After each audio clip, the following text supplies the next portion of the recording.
طريقة عمل اللوبيا ام عين سودا. من معايا كده عظمتين بتوع العجل، عملت بيها العظمة دي. شايفين البهاريز اللي بتنزل منها دي عملت منها لوبيا، وعملت منها لسان عصفور، وعملت منها رز بالشعرية، وعملت اجمل طبق ملوخية خضراء. شايفين البهاريز اللي بتنزل دي من الماسورة بتاعت العجل. كان عندي ماسورة وما عنديش لحمة، عملت بيها. تمام كده يا جميل. شايفين طريقة جميلة وحلوة. يلا بينا يا قشطة نشوف طريقة عمل اللوبيا الناشفة بالصلصة، او طريقة عمل اللوبيا البيضة بالصلصة الحمراء. 4 اكلات اهم عملتهم من الماسورة بتاعت عجل. شايفين الجمال والحلاوة. يلا بينا يا قشطة نشوف الطريقة الجميلة دي اتعملت ازاي. لوبيا من غير لحمة ولا فراخ.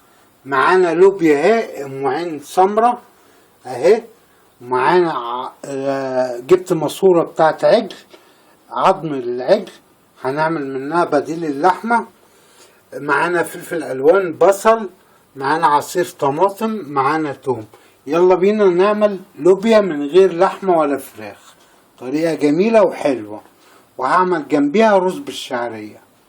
يلا بينا نشوف الطريقة الجميلة دي هتتعمل ازاي. اللوبيا دي هاخدها هسلقها وابقوا معانا يا جميل. علشان اعمل شوربة سمينة لللوبيا معايا جوز عظم كده، بسم الله ما شاء الله. بروح حاطط عليهم البهارات بتاعتنا او التوابل، قرفة، حبهان، ورق لوري، بصلة، طماطم. دي تحضير شوربة بتاعت اللوبيا. تمام. بولع عليها، وبعد ما بعملها بروح جايب اللوبيا اهي بعد ما نقعتها في المية وسبتها 3 ساعات، ببدأ اولع عليها. ابقوا معانا كده يا جميل. يعني كده هعمل الشوربة السمينة اللي انا هعمل منها اللوبيا. هنعمل لوبيا من غير لحمة ولا فراخ بالماسورة دي. ابقوا معانا يا جميل. عملت الشوربة اللي هي بتاعت العظم، بسم الله ما شاء الله. الشوربة هي سمينة وحلوة. دي هنعمل بيها اللوبيا الناشفة او اللوبيا البيضة ام عين سودا. ماشي. ابقوا معنا. علشان اعمل صلصة اللوبيا البيضة معايا حتة لية خروف،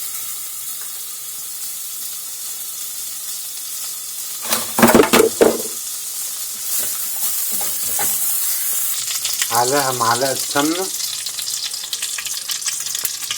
انزل بفص الثوم كده، بسم الله ما شاء الله.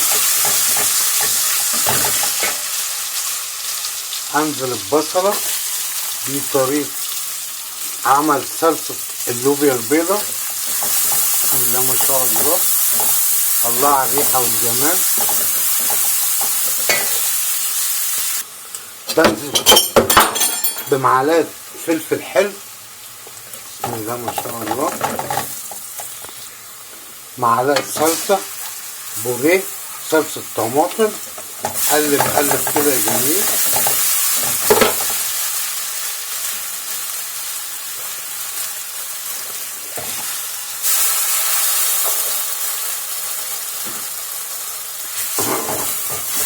اهي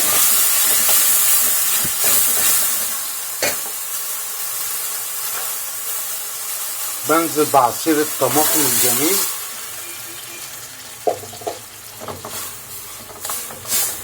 طريقة عمل صلصة اللوبيا البيضة. هسيبها بقى تتسبك شوية وابقوا معانا.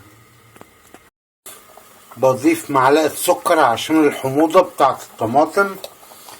بجيب بقى الشوربة اللي انا عملت منها العظم. الشوربة هبدأ ازود، اخد وش الشوربة كده، بسم الله ما شاء الله. دي الشوربة بتاعت العظم. لوبيا من شوربة العظم بتاع العجل اهي، تاخدي بس الوش كده وتسيبيها بقى تتسبك كده مع بعضها. تمام، ولا اكتر ولا اقل. ابقوا معانا. صلصة اللوبيا الناشفة اتسبكت معايا، ابدأ انزل باللوبيا ام عين سودا، اللوبيا البيضة. بسم الله.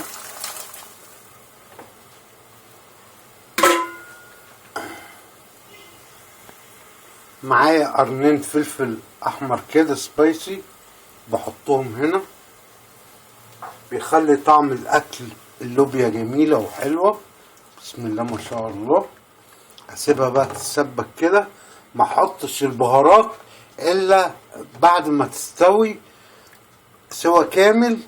اوعي تحط البهارات دلوقتي علشان البهارات ايه، ما تروحش طعم البهارات منها. تمام. عملت رز بالشعرية للوبيا بالصلصة. اما تيجي تقلبي الرز بالشعرية قلبيه بالشوكة علشان مش يتهري منك. الرز بالشعرية المفلفل اهو. بسم الله ما شاء الله. دلوقتي عملت دي رز بالشعرية للوبيا ام عين سودا او اللوبيا بالصلصة. يلا بينا علشان هنعمل لسان العصفور من شوربة العظم بتاع العجل. بسم الله ما شاء الله. كيف اطبخ اللوبيا الناشفة؟ ازاي اعمل اللوبيا بالصلصة؟ اهي جميل. عمل اللوبيا ام عين سودا، طريقة جميلة وحلوة كده. انا عملت اللوبيا. بسم الله ما شاء الله. شايفين الجمال والحلاوة؟ بسم الله ما شاء الله. عملت لسان عصفور من شوربة العظم، وعملت رز بالشعرية، وعملت طبق ملوخية من عظمة العجل اللي انتوا شفتوه في اول الحلقة. دلوقتي هعمل طشة اللوبيا وخلاص على كده. طريقة طشة اللوبيا، معانا حتتين توم كده. دي طريقة طشة اللوبيا الحمراء اللي هي دي.